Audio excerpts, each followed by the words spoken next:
सोलापूरचे पालकमंत्री माननीय दिलीप वळसे पाटलांना भेटण्यासाठी मी आणि आभा लांबा या कॉन्झर्वेशन आर्किटेक्ट आहेत आणि मुंबईमध्ये मुंबई युनिव्हर्सिटीचं सगळं काम त्या बघतात.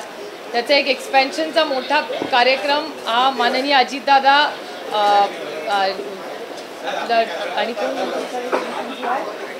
आदित्य ठाकरे यांनी, तर अजित पवार, आदित्य ठाकरे आणि आभा लांबांची एक मीटिंग झाली आणि मुंबई युनिव्हर्सिटीमध्ये काय काय करता येईल आणि मुंबई अजून एक सुंदर स्वच्छ शहर कसं करता येईल त्याच्यासाठी त्यांनी काही सूचना दिलेल्या आहेत. मुंबई युनिव्हर्सिटीचा जो हॉल तुम्ही पाहिला असेल हे सगळं काम आभांनी केलेलं आहे आणि माझी विनंती आहे की त्यांनी मुंबईसाठी, कारण का त्या राजस्थानमध्ये काम करतात, त्या छत्तीसगडमध्ये काम करतात, त्या केरळात काम करतात, ओरिसामध्ये काम करतात, पण राहतात मुंबईत.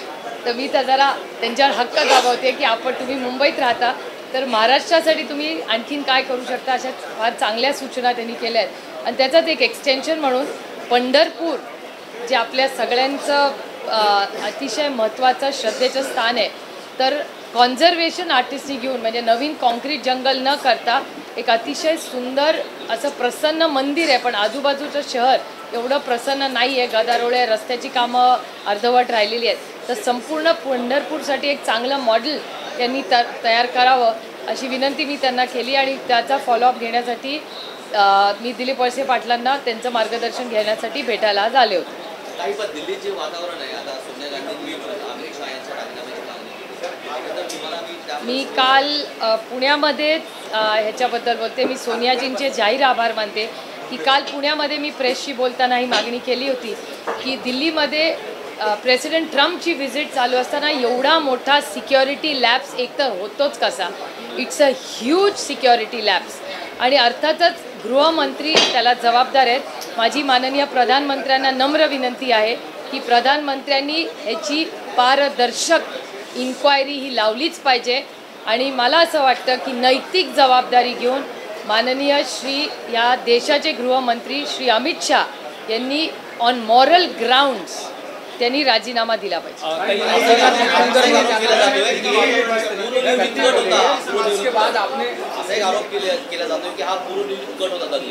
मग तुमचा इंटेलिजन्स काय करत होतं? It's a complete intelligence failure.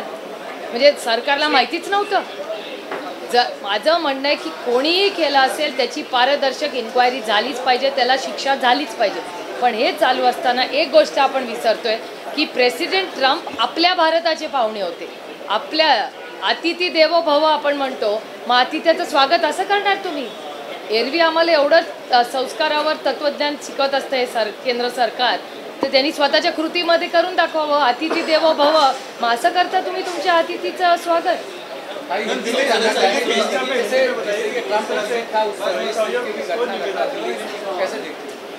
President Trump की जो विजिट हुई और उसके बाद दिल्ली में जो घटना हुई, it's a complete intelligence failure.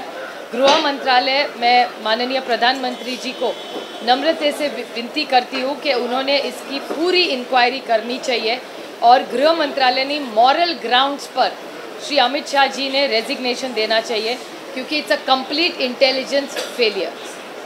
Okay, एक वेगळा विषय आहे. अपर्णा तीर्थंकरच्या व्याख्यात्या आहेत, त्यांनी अनेक अशी विधानं केली आहेत वादग्रस्त स्त्री पुरुष विरोध समानतेच्या विरोधात.